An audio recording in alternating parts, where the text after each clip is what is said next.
Welcome to Seth's Daily Podcast. Without you guys, this wouldn't be possible. I want to thank you guys for subscribing. And me and Tracy will be on the radio. We'll be recording for the radio tomorrow night with the Spooky family. We're very excited for that. And Tracy, how are you doing tonight, man? Doing good, man. Excited to have Don Neal back. Yes, sir. Always enjoy talking to Don. Yeah, we are blessed enough to have Kentucky Bigfoot researcher Don Neal. How are you doing tonight, man? And I know you want to tell us about the code that you found with Bigfoot in the Bible. I'm excited to be here and talk about anything that y'all bring up. I'm just excited. That's one thing Don does well. If nothing else, he can talk some Bigfoot. Oh man, there ain't nothing better than that though. So tell us a little bit. You're the one that uncovered the Bigfoot code in the Bible, right? No, I didn't uncover it, but I read an article about it. First of all, there's a thing called the Bible Code. Some people believe in it, some don't. I do because I was trained by some Hebrew scholars, Aramaic Hebrew scholars, who told me way back in the 60s or 70s, excuse me, I'm not that old, 70s and 80s, that they believed that in the Torah, the first 5 books of the Bible that Moses wrote, Moses was given every word for word, by God. And so they say that all the secrets of the world are hidden in those first 5 books of the Bible. And they said that in the last days, they believe there would be eye-opening events that would open the Torah up and we could learn great mysteries. And so Leonardo Da Vinci believed in a Bible code, and he began to study, and he said it would take 1,000 scribes sitting around 24 hours a day trying to decipher, and they could find a Bible code. And of course, that was impossible back then, but he said it would take some kind of invention in the future that could work just unbelievably speeds. And of course, little did he know he was talking about a computer. So when they came out with a computer, there's a rabbi, his name's Eliyahu Rips. He's over in Israel today. He's an elderly Bible scholar, Hebrew scholar. And he started running in the Bible a code. He takes 3 or 4 paragraphs of the Bible, puts it in a matrix, and then they do it like a word search puzzle. And of course, you can find anything. Just an interesting point, they took the book War and Peace and went through it, and you could find different names and stuff. But they would take 2 or 3 chapters and then pick a number 7, 8, 21, just at random, and run a matrix and go through there. And they begin to find things like 9/11. It said, I wish I had my paperwork prepared, but it said like the Twin Towers fall, the eagle is injured, terrorist strike, men feared. I mean, 4 or 5 phrases like that that just mind-blowing that goes together. Now, not out of the whole book of the Bible, but just out of 2 or 3 chapters. So they've got 5 books of the Bible to do that in. They found out about Hitler. It said Nazis, the Reich, world domination. It's just mind-blowing how it all joined together. So to the end of the story, they over in the university, they're still running Bible codes even today. And they've done printed 2 books, the Bible Code 1 and 2. Are y'all still there, by the way? Yes, sir. Still hear you. I lost video for a second. So they're still studying today. And a funny story, they got a bunch of college students from the local college to come in and volunteer 5 and 6 hours at a time searching for the Bible code. This is a vast operation. And to do that, they couldn't pay the students, but they said, we'll give you like 30 minutes or an hour of your own time, and you can search for whatever you want to using the Bible code. You're trying to pique their interest and to entice them to stay there and work for free, and volunteer. So they looked up a lot of different words. I read the article. It was funny, different things. They looked up partying and girlfriend and, stuff like that. But one of these guys, for whatever reason, put in Bigfoot, not expecting anything. And lo and behold, the matrix started hitting on 2 or 3 chapters in the Torah, in the Old Testament. And it started coming up with he roams the woods at nights. He lives in the fields. He sleeps in the caves. He's an unknown night creature. I mean, it's 4 or 5 sections they found, and the wording goes together like the man of the fields. Let's see, scavenger. Stuff like that. But each one of those things, I'm very unprepared, but I didn't have it out. But I've got a great video that's on the internet. You can find Don Neal and the Bible Code. But every one of those matrices calls Bigfoot a man. It says the man of the woods, the man of the fields. He roams at night. But I just think it's interesting that in the Bible code, which I 100% believe in, and we're just now at the baby steps of understanding the Bible code, they found Bigfoot in the Bible. And so Earl was mentioning that on the show. Y'all had him on, and he thought it was me, but and I just wanted to confirm it was me on that video. That was me. Thought it was me. Okay. He didn't know. Okay, got you.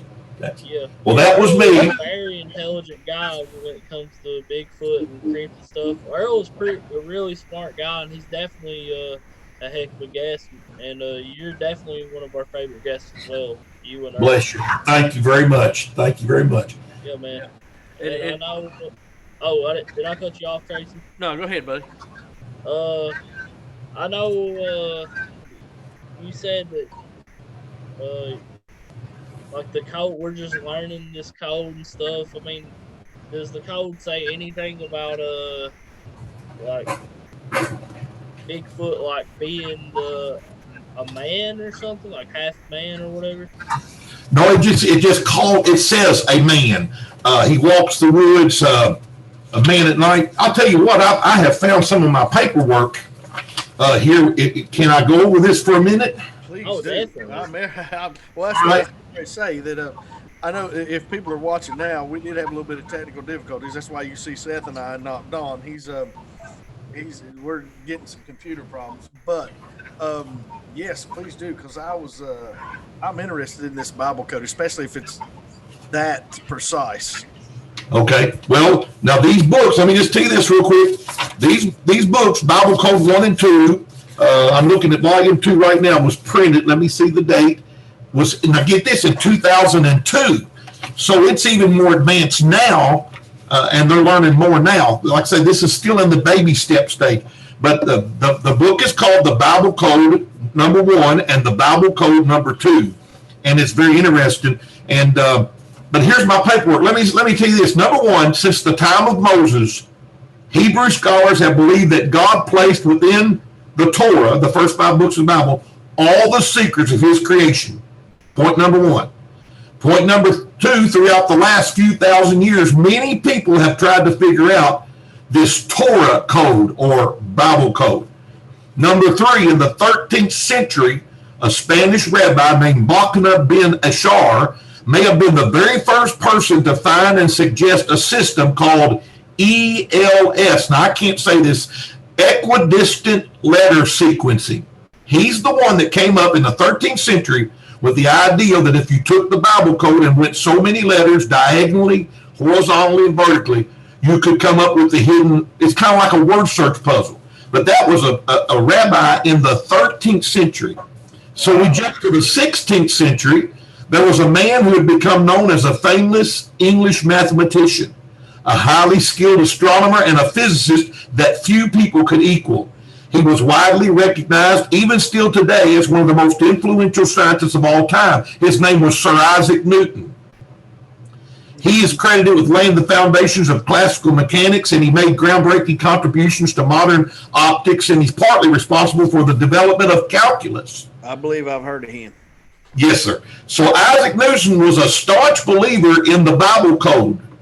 After his death, as they gathered up all of his unpublished writings and unfinished works and notes and sketches, it was found that he had no more papers or books written about than anything other than the Bible code. He claimed to have found proof there was in fact a hidden code within the Bible. Newton proclaimed before his death that there would be found a method or a mechanic or a machinery in the future that would be built by man that could calculate and process information at incredible speeds with inerrant facts, and it could search this cryptogram from God, is what he called it. Later on, the computer was invented, which fulfilled Newton's dreams. I'm trying to hurry here.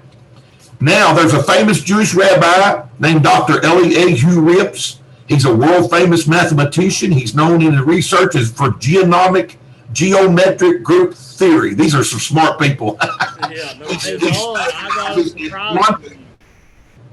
He specializes in quantum physics. In 1985, after building a computer program that would lay out and scan the entire Torah, in fact, the entire Bible, looking for the Torah code and using the theory of ELS, Dr. Rips and his huge team found that there was, in fact, hidden codes throughout the Bible. The secret was learning what to look for. Now, 1992. Is this okay, fellas? I'm going along. Yeah, but Don, I got a surprise for you. Earl Mullins is in the building. Come on in. I can't wait to talk with Earl. That is awesome. He's here right now. How you doing? All right. Hello, fellas. Man, it is a pleasure to talk with you. I watched you on the last program you was on, and you know your stuff about Bigfoot, and I'm certainly impressed, and I enjoyed talking to you today. Well, I know a little bit.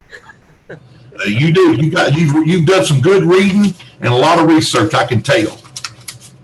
Well, Don, I didn't mean to cut you off, man. You can. That's okay. And That's you okay. take your time, man, because this is very interesting stuff for sure. All right. Just Tracy, don't let me get boring. No, you're good. Go ahead.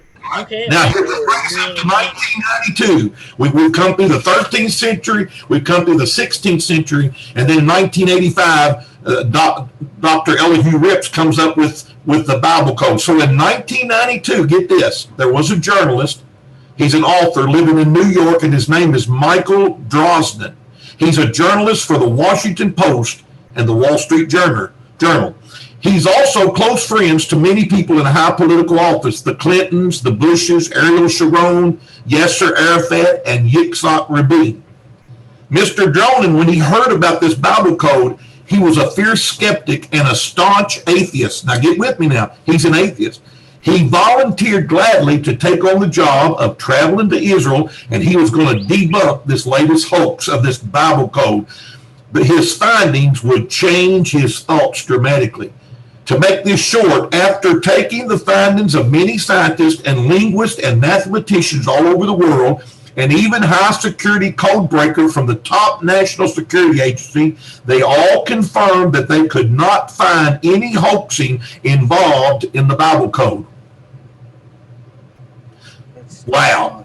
Now, Mr. Drosnin, tireless efforts to disclaim the Bible code saw a section that Dr. Rips had found in the code. On September the 1st, 1994, Michael Drosnin, listen to this, Trace, this will blow your mind. On September the 1st, 1994, Michael Drosnin passed a letter on to a close friend of his who was a mutual friend to Israeli Prime Minister Yitzhak Rabin. In it, he stated, "I believe your life to be in danger." He also explained to Yitzhak Rabin that it appeared one time in the Bible code when they put his name in, it said, "Assassins will assassinate." And so Michael Drosnin, this author, this guy wrote this book, he gave Yitzhak Rabin a warning because he had seen it in the Bible code. On November the 4th, 1995, Yitzhak Rabin was assassinated, and the phenomena of the Bible code came to light in a tragic but undeniable manner. On that day, Mr. Michael Drosnin became an atheist, became a believer in the Torah code. Here's the latest statement that Mr. Drosnin made. Listen to this. "I am a secular, skeptical, investigative reporter. I am not a scientist. I am not a prophet.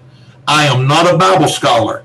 I am not a religious man. And in fact, I do not believe in God, but I am certain the Bible code is real."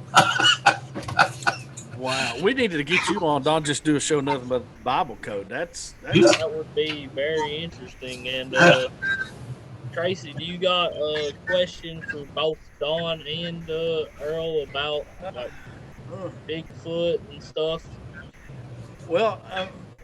I'd have to think of one quickly, but I'm so stoked about this Bible code thing. If I may, let me do one more thing. Let me do just one last thing, and I'll show you. Let me show you the matrices they found about Bigfoot in the Bible code. Can I do that? Sure. I'll be real quick. Matrix number 1, just watch this. This will blow your mind now. In Genesis chapter 2 to Genesis 19, they searched the word Bigfoot. Here's what it showed. Bigfoot, beast of the woods, a hairy man. I am unclean, smelly, odorous, a hunter and a wanderer. Now, boys, if you believe that's just coincidence, go out and buy a Powerball ticket. You're going to win. Hey, Number Earl, two. what is your what do you think about what you just heard?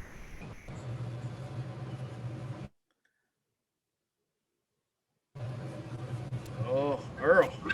Oh, that what he's talking about was the last time I was on.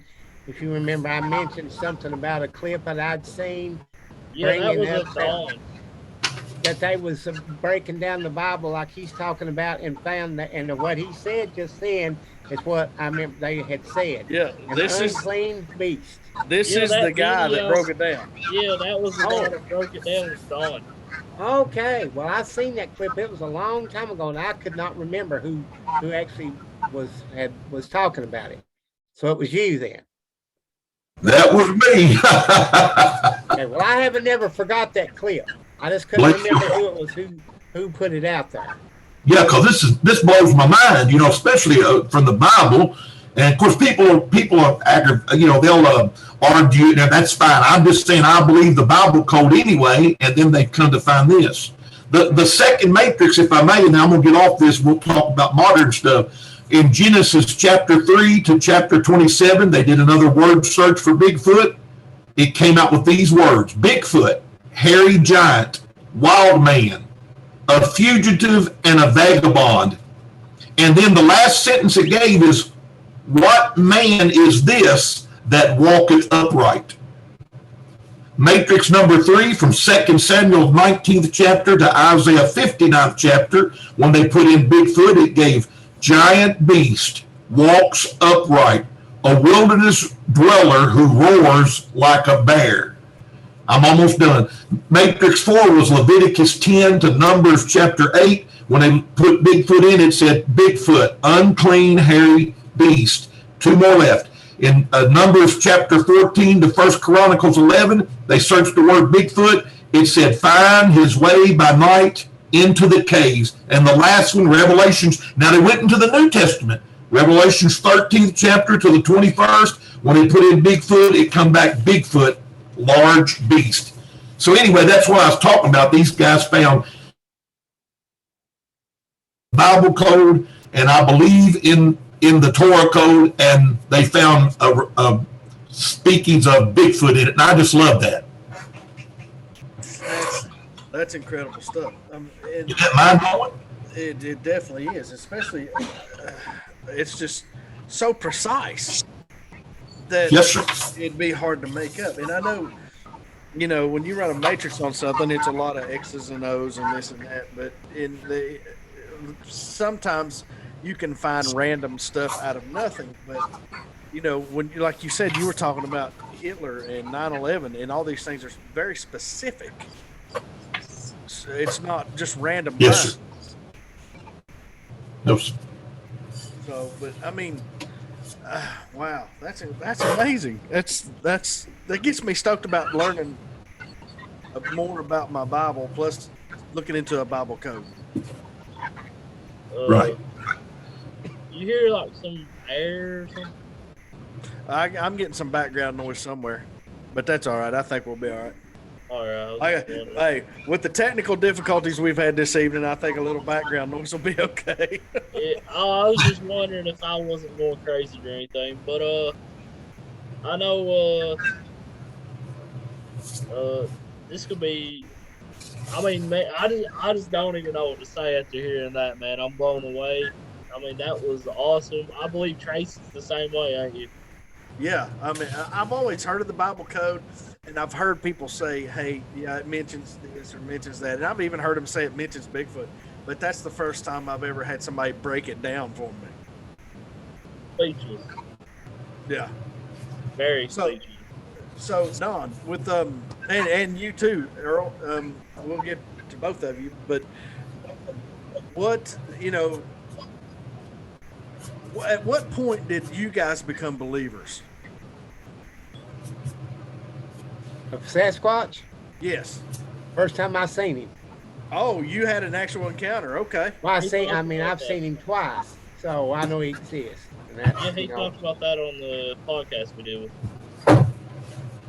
They seen the one at IGA in Bico. Yeah, that was the first one. And actually, my next hunt that I've got my boots ordered finally, so I'm gonna be first time I've actually got out really in the summer because I hate snakes. So Man, so I got my boots and we're going to a place right close to where the IGA is. Um, the guy, and I know he's legit. He built a home on top of the hill up there. He's got 3 bay windows. He said in the front they're 9 foot 6 inches off the ground. One of the windows has smudge prints on it. Okay, and where he had done the landscaping in front of the house, he said that he found footprints, and he said footprints, not shoe prints, footprints. They measured 18 inches. wow. Wow. So, and then his brother, who has been a lifelong skeptic and made fun of me for years, actually told me, he said, I seen it up there. He said it scared the crap out of me. Oh, So did you say your brother seen it? no, his brother, the guy that Oh, I'm going up there, his brother seen it. So now he's no longer making fun of me. Yeah, say not. But Don, what have you? What made you be a believer? And also, you guys can answer this question as well. With that, what stories here lately has absolutely shocked you of like Bigfoot, like the best evidence you guys have seen here lately?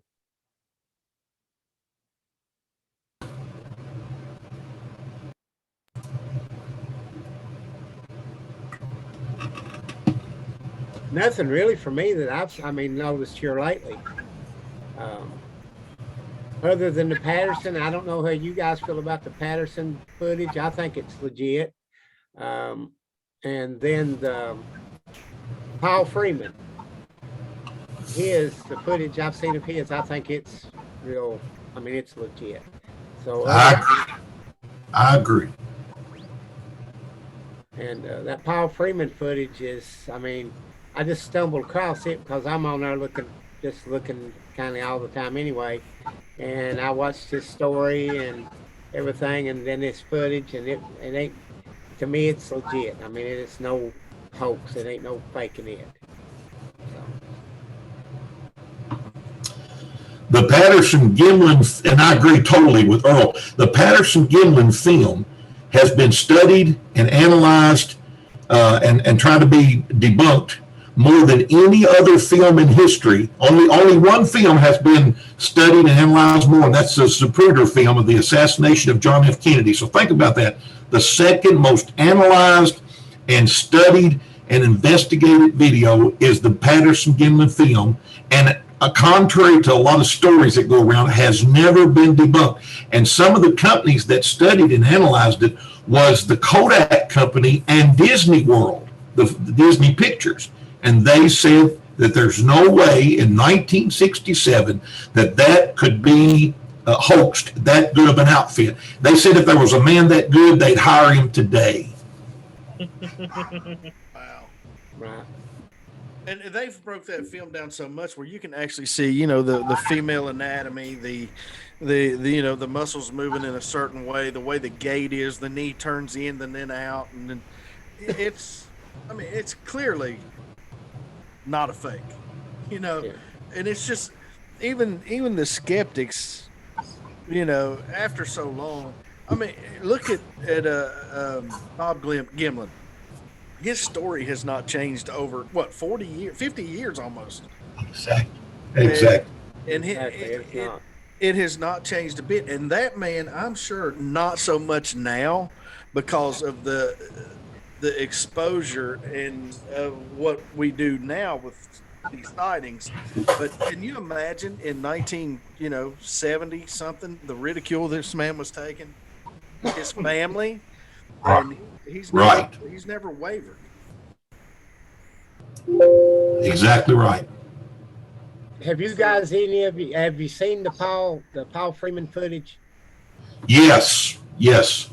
Okay, if you watch the whole clip, and I can't remember the program that interviewed him, he actually said that he got stool samples, and he dried them out in his wife's oven, and she like to kill him over it actually. Oh, man. But he sent him to Scotland Yard, and he received no reply. He received no Wow. reply. I believe in the Freeman film too. I believe he was sincere. I really do. Yeah, and well, and if you watch the footage, the way it moves, and then it turns when it turns its head and looks at him, glances at him. It turns its body with it. It don't just its head just don't turn. Its body. Exactly. Wow. No, I haven't. If I've seen it, I don't know that I've seen it. So, people send me so many videos, every couple of weeks. I mean, it's just tough to kind of get through them all, and I try to distinguish pretty quick the fakes and the ones that are goofy. It would really behoove you to, Tracy, to look that up, Paul Freeman. And you've probably seen the video, but he's looking at footprints, and then he turns the camera. He says, "Oh, there he goes," and it walks across the screen. Yeah, and then, well, actually, if you watch when he appeared on that program, if I ain't mistaken, before he filmed that and got it on film, they actually was a crew that went out there and because it was investigating it, and it was up in helicopters, and the trees and everything was so thick that they couldn't pick up anything. They had the heat sense and stuff, and they could not pick up anything. The trees and stuff was so thick, and then he goes out there and himself and goes to that little pond where that pond is at, and you can watch the clip, and he follows the prints, and then it crosses right in front of him, and I think it was a female too. So, Earl, when have you noticed? And I'm gonna ask Don the same thing. I mean, there's maybe certain times of the year that there's more sightings, or you're getting more evidence a certain time of year. I would think they would be more active in the fall, maybe, but that's just my thinking. I may be way off, but is there a correlation between the time of year there is and more sightings? Me myself, I think that possibly in this time of year in the summer and stuff, for the simple reason there's more cover. You've got everything's leaves is all on everything, and it's grown out. Whereas in the fall and winter, they wouldn't have as much cover. Now that's my thinking. That's my thinking on it. You would think, though, maybe possibly in that time of year in the fall and winter when it's colder, that they would be more active too. Yes, you got a flip of a coin there. So. Yeah, and that would be my thinking. I mean, if you look at wild animals, they generally go into like a mating season, and it's generally in the fall. But we don't know about these things. They may, not have an actual season. But it seems to me that they would be more active if one would come into heat in the fall. So that's kind of what I was getting at as far as, seeing more in a particular time of year. And to me, you think it would be more active in the fall and winter. Mm-hmm. Yeah, you can see both sides of that. And but now, and the way I feel about it anyway, too, is I think that they're more human than they are animal. Now that's my opinion. I think they're very intelligent. I think they've got intelligence. It seems to me like they're always one step ahead of you. I mean, it's just the way I feel, and I think that, and I actually believe that they're more human than animal. That's my opinion. And you know what? You may not be wrong. It's very good. It's a very good possibility. And if the way I think about, especially wild animals, they can communicate in like different sounds that we can't hear. So if these things, that's why I think a lot of them, it's hard to catch on camera. I think they see the IR of the camera, especially on trail cams and things like that. I think they see them. That's why you only get like a quick glimpse, or maybe just a shot of a shoulder or something like that, or you'll see eyes way off. And I think they can communicate and it hurts that we can't hear with our ear. But then again, when you get too close to them and they do that primal scream, it's definitely to let you know, hey, you're too close. You don't belong here. You're too close. Yeah, man, I think we lost Don. Did we? I think Don, you still there? Don. Oh, we have lost Don. Daggone it. But Earl, Don, he is there, but I don't think he has sound. I don't think he has sound. But Earl, have you ever had somebody tell you like a story that you was like, that definitely did not happen? Oh, well, yeah, you get that sometimes. Somebody's just wanting a little bit of attention or whatever, and they'll try to come up with some kind of far-fetched kind of story. But then if you've heard as many tales that I've heard, then you kind of can look up. I mean, you can weed them out. Right. There are a few of them that's kind of hard, but for the most part, you're right. You can spot them pretty quick. Oh, Don, keep working on it, Don, if you can hear us, buddy.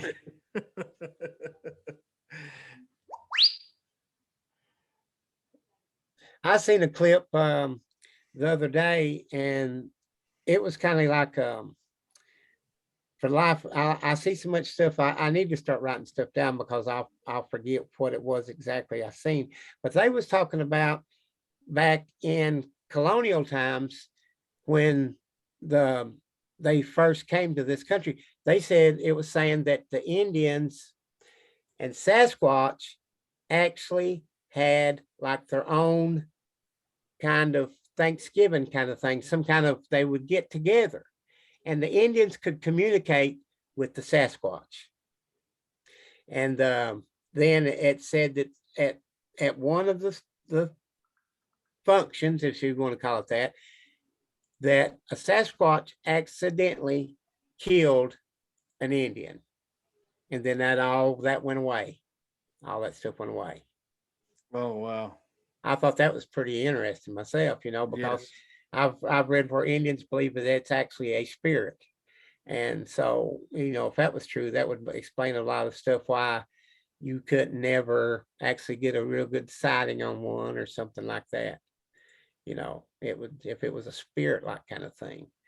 But I thought that was interesting that, if that was actually something that if it really happened, that the Indians. Well, the Native American folklore goes back, I don't know how many years that, they talk about the hairy beast and it's a common in Native American culture to talk about that. So I'm back. Don, we got you back. I'm sorry, Phil. I don't know what's going on. Hey, it's technical difficulties. That's all we could do. All right. Man, of all things, I'm on here with you guys. And Earl, I sure didn't want to miss anything. We're good. It's all good. Right. No, we were talking about how Sasquatch and Bigfoot has been in North American folklore for, however long they've been talked about with the Native Americans. Yeah, I believe I saw where, and I speak about this when I do presentations. There were 200 Indian tribes in the Americas before white men ever came here, and of the 200 tribes in America, I always ask people at the presentation, guess how many, just take a guess, how many of the 200 tribes, all from New York to California, from Florida to North Dakota. How many of them had a history, a lore, a folk tale of the tall man in the mountains, the hairy man in the woods? Short answer, all 200. Every, Wow. 100 would be mind blowing. That's 50%. Every single American Indian tribe and their offshoots tell about it. When the Vikings came and found this newfound land, they wrote about it, that they were big strapping warriors, and they were scared off by these shadow figures with glowing eyes that would stand in the woods and watch them and towered above them in height. And they said, we just finally left. They literally just terrorized them till they left. The Vikings, they ran the Vikings off. So that was way before Columbus ever came to America. And Vikings weren't known for being scared of anything. Exactly. They're pretty rough people. But yeah, man, Don, I don't know what Zoom is doing, man, but I don't know, man. I'm sorry. Well, I'm going to get everything checked on my end. Like I said, I got a new computer. I'm going to change internet services. We'll get it fixed if y'all won't get tired of me having all these problems. We'll get her fixed for next time. Oh, no, man. This ain't your fault or anything. I mean, this happens. This is what happens with the podcast life. This is not the first time, and this won't be the last time. No, not at all. So, have either one of you, I know, Earl, you said that you actually had a couple encounters with one, but Don, have you ever had a case where you were actually looking out and saw those red eyes? Yes, I tell people I've had every experience I think you can have with a Bigfoot. I haven't had my daytime sighting yet. That's what I'm living for, looking for. But I've been growled at, whistled, screamed, hollered, rocks thrown, trees pushed over, bluff charged. I've seen the eye shine, the yellow, the greenish, and then kind of a bluish eye shine. I have seen the shadows moving into the forest. Mostly I've had two good thermal hits on my FLIR camera of what I'm just absolutely positive were Bigfoot creatures. I didn't get the arm swing and the feet move, but the size creature, and I'm used to my FLIR. I've had it since 2008, and I've become quite adept. I'm nobody, but I'm pretty used to that. I use it for deer hunting, and I've used it coon hunting, and use it for a little bit of everything. And so I know the difference in the horizontal creature, heat signature, and the vertical. So I've had a lot of those experiences. The tree being pushed down was my scariest episode. Then I heard it run off bipedally, stomp, stomp, stomp. So everything but a daytime sighting like Earl's had, and I'm living for that. But I live the sighting through the witnesses. I've interviewed about 100 witnesses, a little over 100 witnesses, people from all walks of life, and because of their testimony, I absolutely believe. How about you, Earl? Have you had that experience? Other than actually seeing it, have you had any of those encounters? No, I haven't had any of that. What he's had. Only thing I've had is twice that I've seen it. Wow, love it. I've not had none of the experience like with the eye shine and all that kind of stuff. But I figure that's going to change shortly here when I get my boots. Hey Earl, I'll trade some of what I've experienced for what you experienced. I'm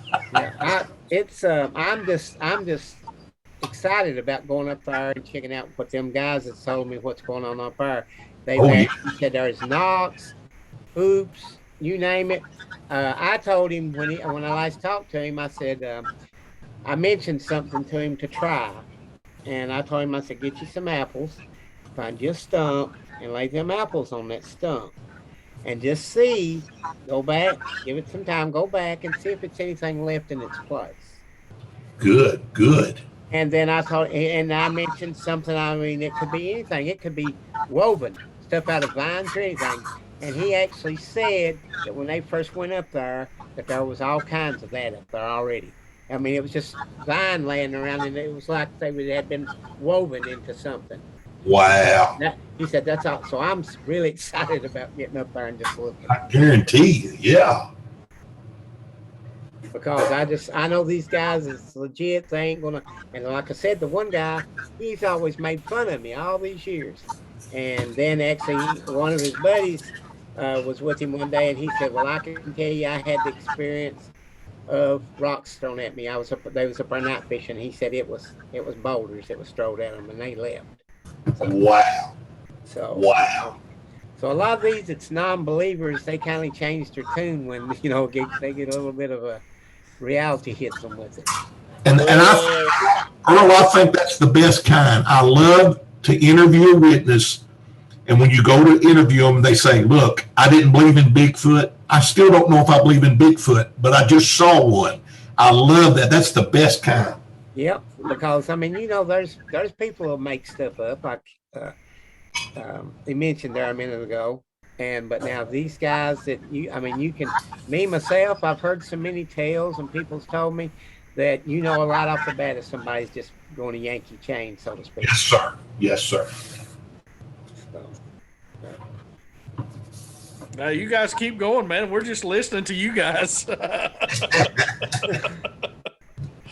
Yeah, we're having some technical difficulties for sure. Tracy, I don't really know what happened. I disappeared. I was gone.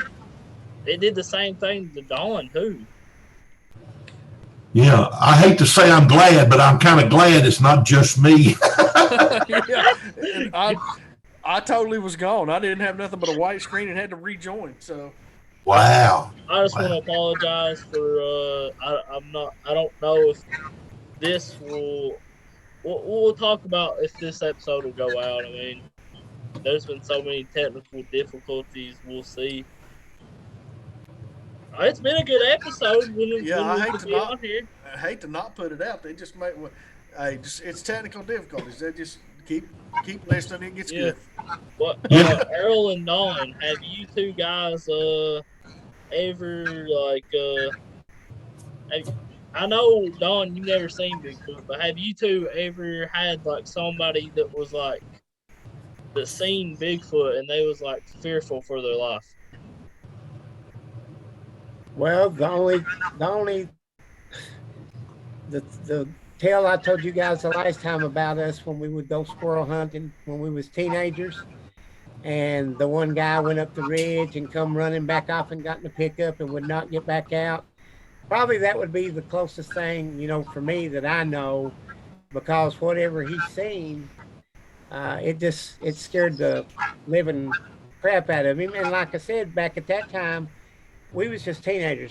I didn't know if anything like that even existed. None of us did. But then, like I said, a couple years ago, when he came in, and I mentioned that to him and asked him about it, and he hadn't forgot it. And I asked him, what he seen that day, and he wouldn't say anything. And then finally I said, well, was it Sasquatch? And he just shook his head, yeah. So, other than that, because whatever it was, when he seen it, he come off that ridge like nobody's business, and he got in a truck and he would not get back out. Wow. So, but now he confessed basically that that's what he's seen. So, and I knew in my heart that's what he'd seen. Now, you think about things that happened to you when you was a teenager and stuff. It didn't make sense then, but it makes sense now. So.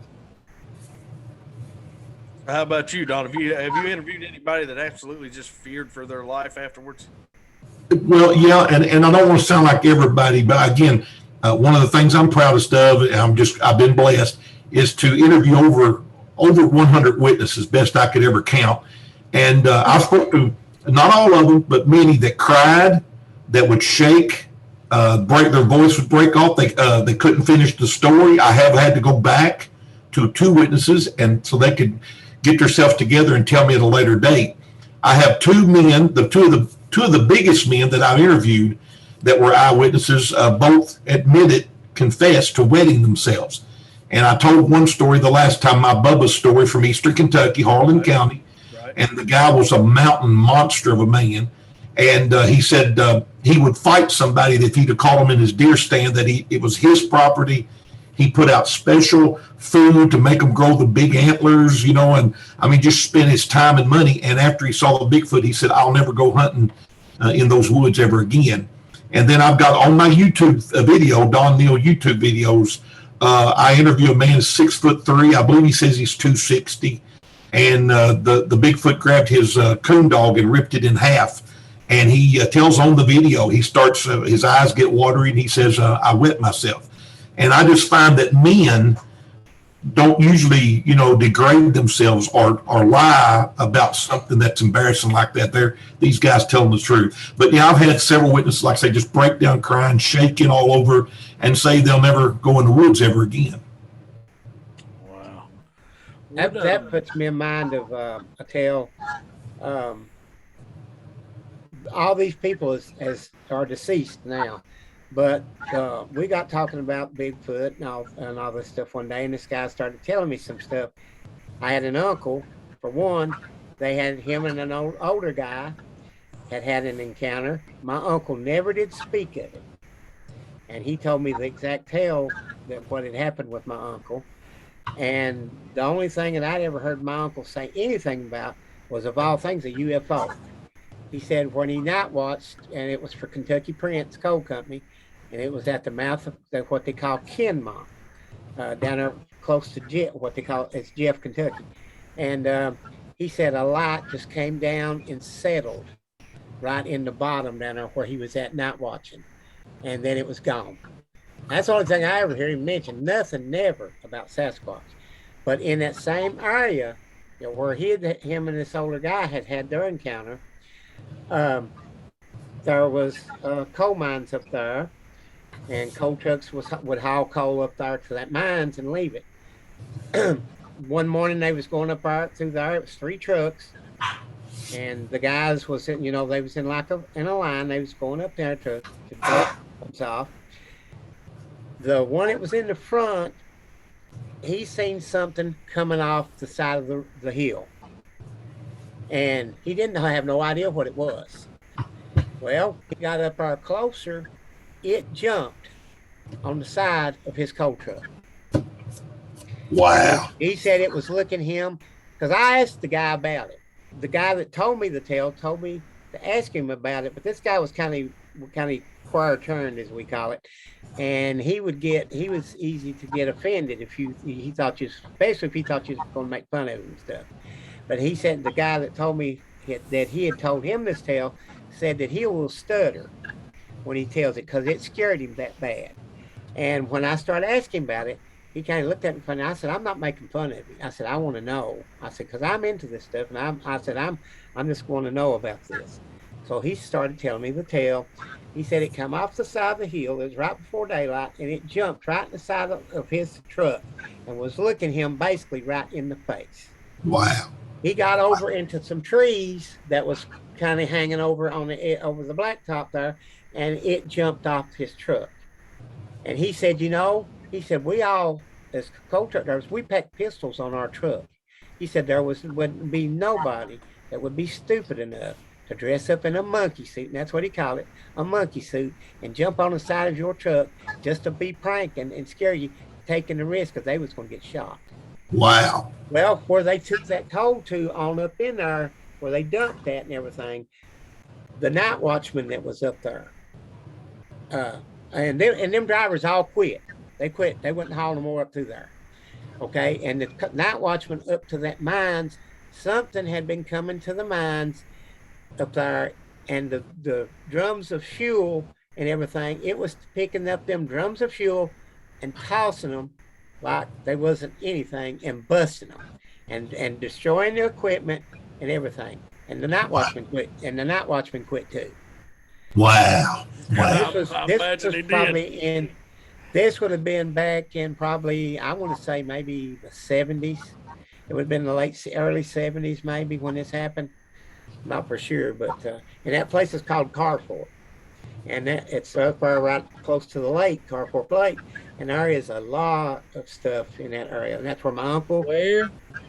Far from there. Arshman? Yeah, that's where I live. Oh yeah, I live. I'm not gonna. I about gave out where I live. That would have been stupid. I live around the lake. Well, there's up there what they call Carfork up there. I live close to Car Creek Elementary. Well, up there where this happened at my when my uncle had their encounter, they was squirrel hunting and gin singing. They always went to the auger roads, as we call them, Is this because it close was to easy. Burgess Creek? No, Car Fork is up there where you turn up like to go towards the dam. Yeah. Up through there. Yeah. Oh, yeah. Okay, but they was one was on one side of the hill, and one was on the other, and they was really on the top because my uncle was a prisoner of war, and he didn't have good health or anything. But anyway, when they got to where they could see each other, something had passed in between both of them. Each one thought it was the other one. My uncle, when he seen the other guy, he said, "What do you mean making all that racket? And we're trying to squirrel hunt and everything." And the guy said, "Well, I thought it was you."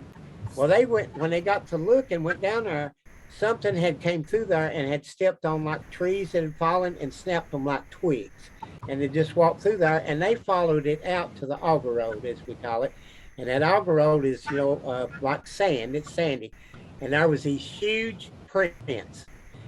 And my uncle asked the old man, because he was like in his 80s, I think, said, "What in the world would make a print like that?" And the old man said, "Well, I don't know, but I ain't going to stay around here and find out." and them prints led to what we call punch outs. That's where they punched on through the hill, when they done come through the mountain, and they punched out on their side. Well, that punch out where it was, them prints led to, they had took concrete blocks and closed it off. Well, whatever it was turning them blocks out of there, turning it back open. Wow. So, and I so much wanted to go up there and just look at it and say, but the guy that told me all this stuff, he just passed away recently, and I never did he was going to take me up there and let me kind of snoop around a little bit, but we never did, and then now he's passed away. I wouldn't have a clue where that was at now, so, except that it's Car Fork. Awesome. If one is jumping on a coal truck, I mean, Don, have you ever even heard anything remotely close to that? Well, the guy that told that, I mean, I know good and well he didn't make it up. And when he told me that tale, he just did like the guy that told me he told him that tale. He stuttered. It scared. I mean, you could tell. He said it scared me to death. He said, and when he told it, I mean, and he didn't normally stutter. I guess that would be the equivalent. I guess when people see him looking into windows, I guess. I don't know what that would be like to look out your window and see this big hairy face looking back at you, or wow. a big handprint or something like that being on your window. That would scare me to death. Yeah. But I guess have an encounter that close would be, wow. I have a report on my YouTube channel, a businessman in Owensboro, Kentucky, telling a story back when he was about 11 years old. I believe he said that was in the 60s. And that's interesting. If you want to watch it, it's one of the witnesses we interviewed. It's on the KBRO site also. We like to interview our witnesses when we can. And it takes something for them to come forward, be on video. But his story is one of the closest face-to-face encounters. But his three friends and he were riding around. They got hungry. They went to his house, and the friend said, "Stay here. We'll go knock on the window and get your sister to give us some pizza," something through the window. It's like 1 o'clock in the morning. They're out carousing around. And so they leave him in the truck on this gravel road, and they go about 300 yards to the house, and they're getting food. I spoke to the sister. She remembers them pecking on the window. She was getting them some food. Anyway, he's back at the truck and sees a shadow of something walking down the gravel road. He thinks it's maybe a neighbor out there late at night. When he gets closer, he sees this Bigfoot-like creature.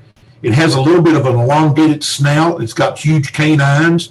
It reaches down and starts scratching at the gravel, and he blows the horn for his friends to come back because he's scared. It jumps up in the back of the pickup truck, and he lays down in the floorboard under the steering wheel. And he said he looked up at the driver window, and this big hand comes across the window and comes around to the windshield, And he's looking scared to death, and he reaches up and blows the horn again, and he looks at the driver's window, and there its face is looking at him, and he raises up then.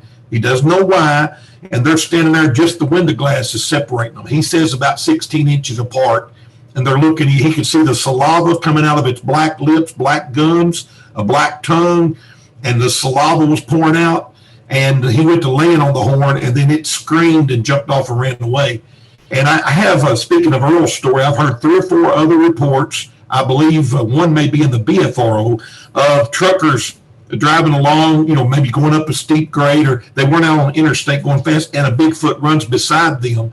I remember one trucker saying it was almost equal with him sitting in his seat. So they run along and hit the truck and then run back off the road. And I think some people surmise these could be juveniles that were, like playing a game. How close can you get to this and hit? I mean, we're just guessing, but some reason they're out there running in front of these trucks and running along beside the truck. Oh, and I have one friend from Owensboro, Kentucky named David Wolf, and I believe it was his dad who said he was driving down the road and one came out of the woods and ran along beside him for quite a distance and then veered back off into the field. So they do, or have been known to do that for whatever reason they do that. Wow. Tracy, as a truck driver, what would you do if you seen Bigfoot? Have you heard any other truck drivers tell you that they've seen Bigfoot? No, I have not heard any stories like that. I was out there 25 years. No, I haven't heard anything like that. But if I was to encounter something like that, I don't really know. I don't know if I'd slam on the brakes and let it go on, or if I'd try to run it off the road, or I don't really know. That was it would be an encounter for sure. I'd like to share one story with you I had recently, if you don't mind. Sure. And I'll tell you what, I love when stories coincide. I love when things go together, and one thing that happened at another time can kind of prove. I hope I'm making sense. There's a location about 20 miles from my home. It's a Bigfoot hotspot. Stories going back some 50 years. The BFRO and the KBRO both have reports from this area on the banks of this little river, and run people off. It hit their pickup truck and scared fishermen off, and so a lot of people are scared to go there. So with that in mind, my friend Don Atkins, who is a BFRO investigator, and I went there about 3 years ago. We've heard several hoops, hollers, screams, eye shine, a lot of activity when we go there. But one night I remember most, we were sitting there, and across the little river, some people would call it a creek, but it's a river, the Pond River. We heard, just sitting about midnight, we heard it sounded like, the best way I can explain it, a 400-pound flat rock. I mean, something extremely heavy just went thud and just hit the ground. And I said, oh my goodness. I mean, you could just tell, like, I can't explain. 400 or 500 pounds just dropped, boom, and hits the ground. So keep that in mind. Last November, a friend of mine named Frank Keene, a fellow investigator, and I was at the same spot, sitting in the exact same spot, and we'd been there about an hour hearing whistles. We were getting whistles from both sides of the river, and we were just sitting there enjoying, just laughing. It was so great. And it sounded like a refrigerator landed in the middle of that river. I cannot explain to you how loud, and the crash, not a beaver's tail, I mean like a car had driven off into this river. Frank is about 6'3", 6'2", probably 250 pounds. Frank's a pretty big man, big long beard like the Soggy Bottom Boys. He's a man's man. He come running backwards. He was standing by the creek river. He come running backwards and almost ran into the campfire and almost ran into me sitting in the chair, and startled us really bad. And he said, can you believe that? And I said, I was here 3 years ago and heard that loud something dropped across the river. And then here's this. Now, if that's not enough, I was looking at reports just recently, and I went back to the BFRO, the KBRO, a report from January the 1st, 2011. And there were 2 men down there on the bank of this river. I'd never read this before. And they were hearing sounds and walking in the woods. They were just trying to fish.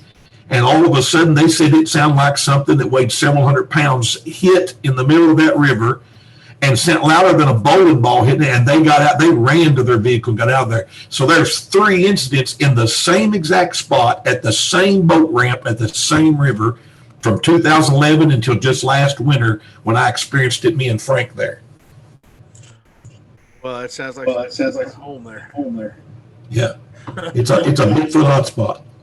Now, if when there's more and more urban sightings that you see now, or you get, well, I guess you could say you see more urban sightings or more reports of urban.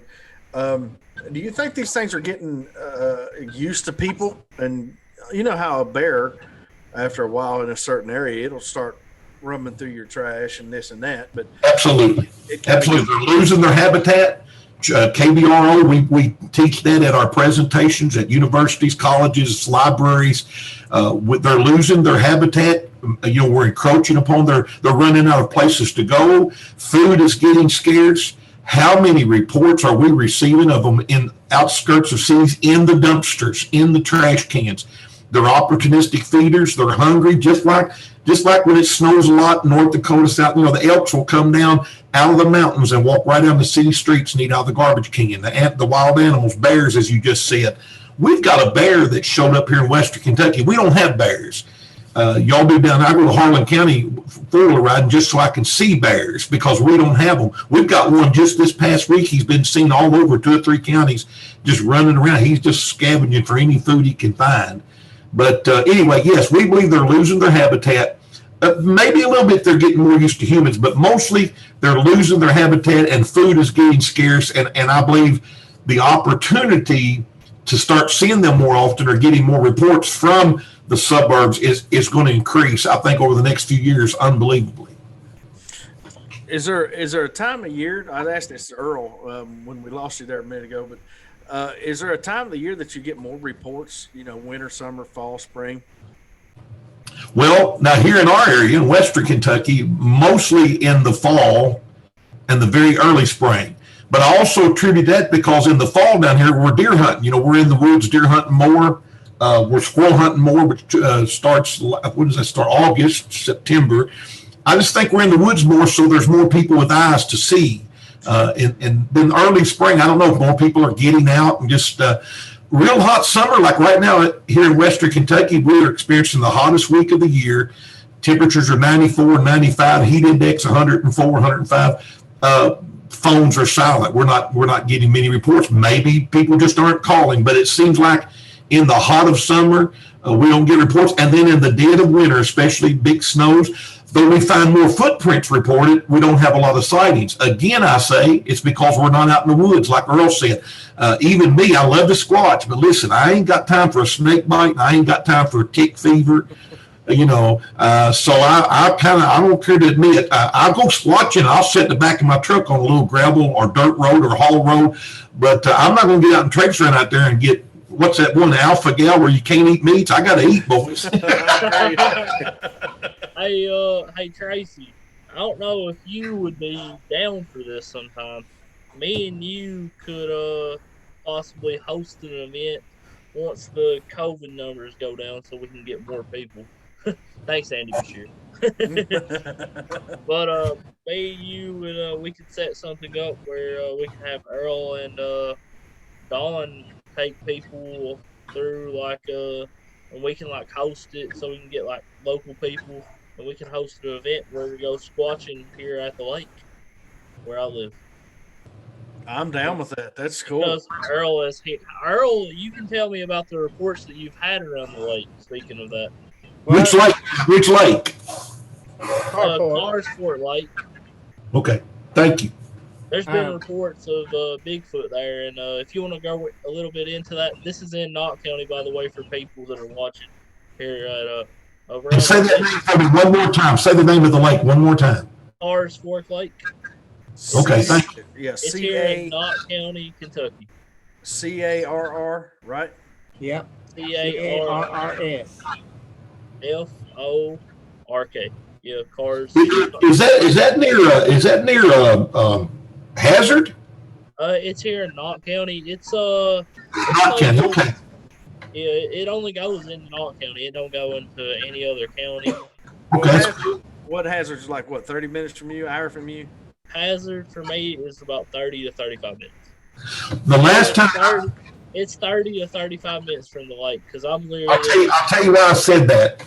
My grandson. Oh my bad, I didn't mean to cut you off. That's okay. My grandson finished his AIT for National Guard. He was in Fort Lee, Virginia. When I went to pick him up, I had 2 days, so I just like to drive. I went to Hazard, Kentucky. Then I went south on a little road called maybe 15, some little road, and going down through there towards the Tennessee border, I passed a Carl's Fork Lake down through there somewhere. Yeah, there's a Carl's Fork Lake here in Knott County. And actually, the creek is right below my house that goes into the lake, so that tells you how close I'm to the lake. Wow, that's awesome. Okay, I didn't mean to interrupt. I just want to say I'll look it up on Google Maps. That's interesting. Yeah, and Earl's has reports there. So Earl, if you want to go into the reports you have at Carl's probably the most recent one and actually me and a friend of mine, we went and checked it out. That was my first time I'd been out in a long time. We went up right across from Car Creek Elementary. You know where the campground and stuff is up there.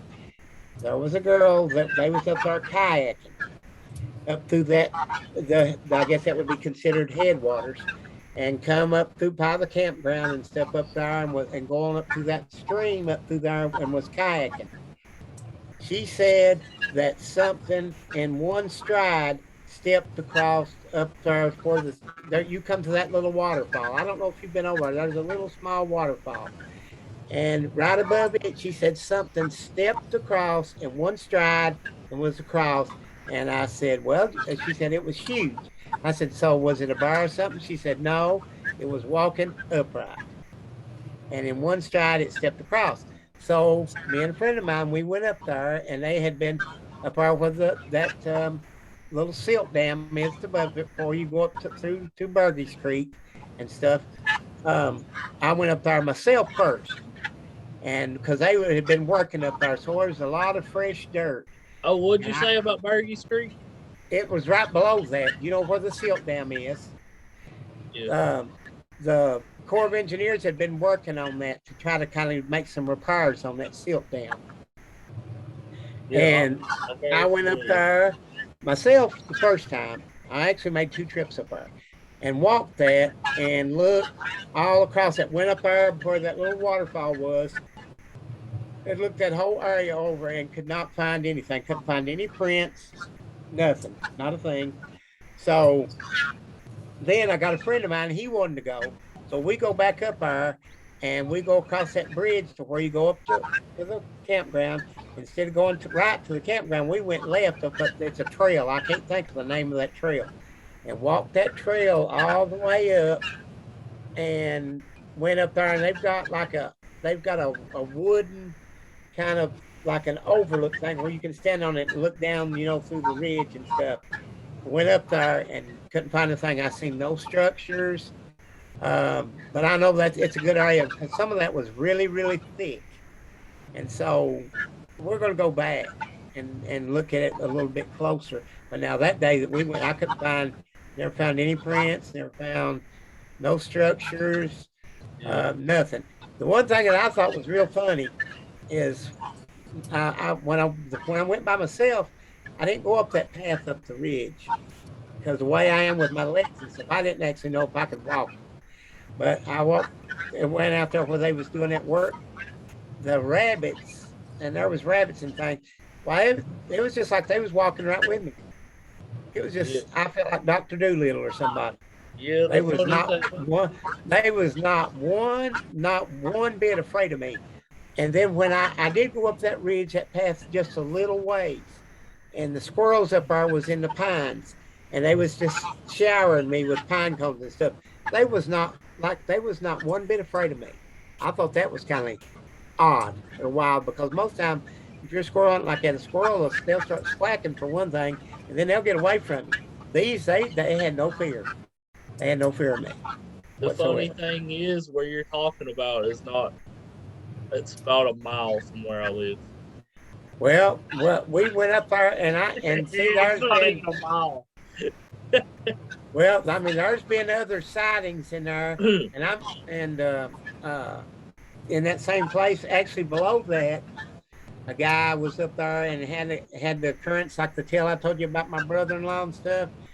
He went up there, was up there at before you get to the campground. He was night fishing, and he got had rocks and stuff thrown at him.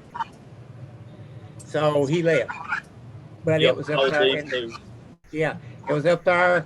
Probably I'm thinking he said he was where you got the campground on the left hand. I mean, if you're going towards Hindman on 160, on the right hand side where the campground is, and then on that other side where they've got the picnic shelter and where that's got the ramp where they can put in up there, the boats can put in.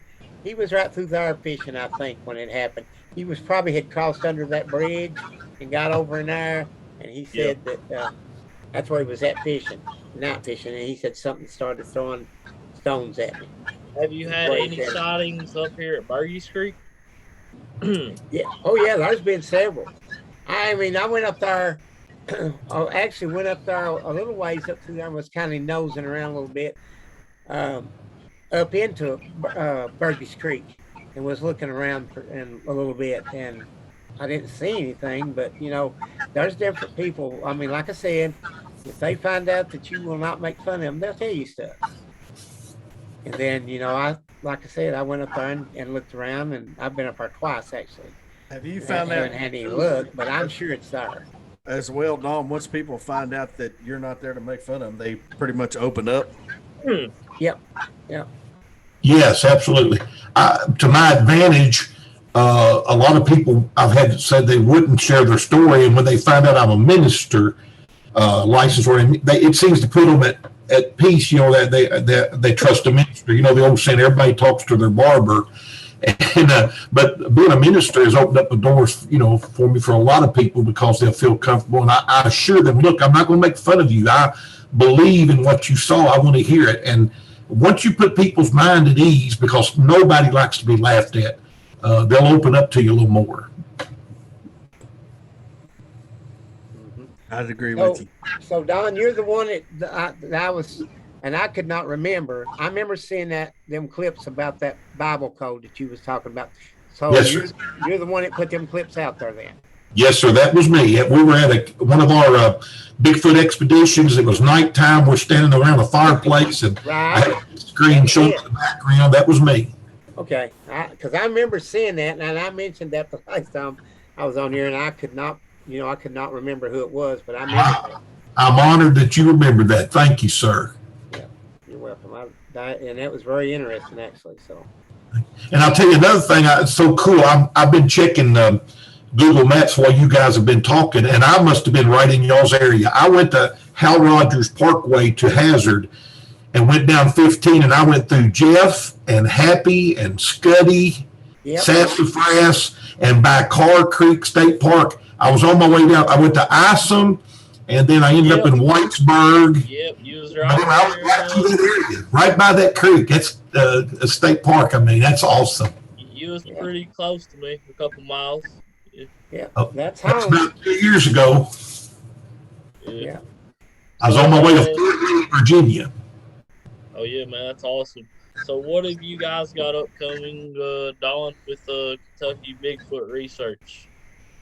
Well, we have an expedition in October, last week of September, first week of October. We do a 5-night expedition. We have researchers from 5 different states that will come. Usually 30 to 40 people. We'll set out audio recorders, thermal vision. We'll go out on night expeditions. We split up into 4 or 5 teams into a place here in Kentucky, central Kentucky, where there's been a big history of Bigfoot sightings. And we're going to do that, and we keep records and tabs. We write out everything we hear and see and record. And that's our next biggest event. Of course, I'll be out next week. I'm going to be out at a couple of places where there's been sightings here in Western Kentucky and doing some follow-up. And then I'm going to hit up Land Between the Lakes. We've had a sighting in that area, and we're going to go to a campground on the lake there and see if we can hear anything. Yeah, man, that's awesome. And I definitely want to thank Don and Earl for being our guests. And Tracy, what do you got upcoming within Dark Places? Be coming up August 8th. We're supposed to do a radio show down there at WXLR with Here to Chew Bubblegum. Looking forward to that. Next podcast should be coming out sometime next week. I hope everybody enjoys it. Yeah, that's pretty much about it right now. And we'll be recording our radio spot that'll be on August the 5th at 1 a.m. on WXLR in Pikeville. That'll be on at 1 a.m. August the 5th. We will be recording that tomorrow. Me and Tracy, I'm very excited about that. I know you're very excited about that as well, Tracy. Definitely. And we're gonna absolutely kill it as always. You already know that. Guys, let me thank y'all for having me on. This is the second program. I appreciate it. And I'm going to say how much it's an honor for me to be on there with Earl. I enjoyed everything he said. He knows his stuff. He's done a lot of reading, and he's got a good memory. Well, I promise you, it won't be the last time for either one of you. Oh, no. Earl's already... Speaking of that, Earl is scheduled to be on September the 1st. That's right. Yep. And Dawn, just send me your schedule and we'll reschedule, and hopefully we don't have as many technical difficulties. Get the bugs worked out. Good, I will, I promise. Well, it seems like it just wasn't on your end. It seems like it froze for me like 3 or 4 times. It kicked Tracy out. It kicked you out. It just is acting. The only person that didn't have any trouble was Earl. So what you I don't get that either. I dodged that bullet. Earl's got the quick internet. I sure thank you guys for letting me come on and just share things with you guys. And yes, sir. It's an honor to meet you, Don. So thank you, sir. And I learn every time. We look forward to having Earl on again September the 1st. And Don, just send me your schedule and we'll definitely schedule another interview. All right. Thank you, fellas. If I may say, God bless all of you. Oh, yeah, man. Sure, and you guys definitely subscribe to In Dark Places on YouTube and like their Facebook page and follow them on Spotify. Subscribe to Seth's Daily Podcast on YouTube. Subscribe to Don Neal on YouTube. Like our Facebook page, Seth's Daily Podcast on Facebook. We post a weekly show on there. And Don Neal's YouTube page will be in the description. Y'all have a good night, and God bless.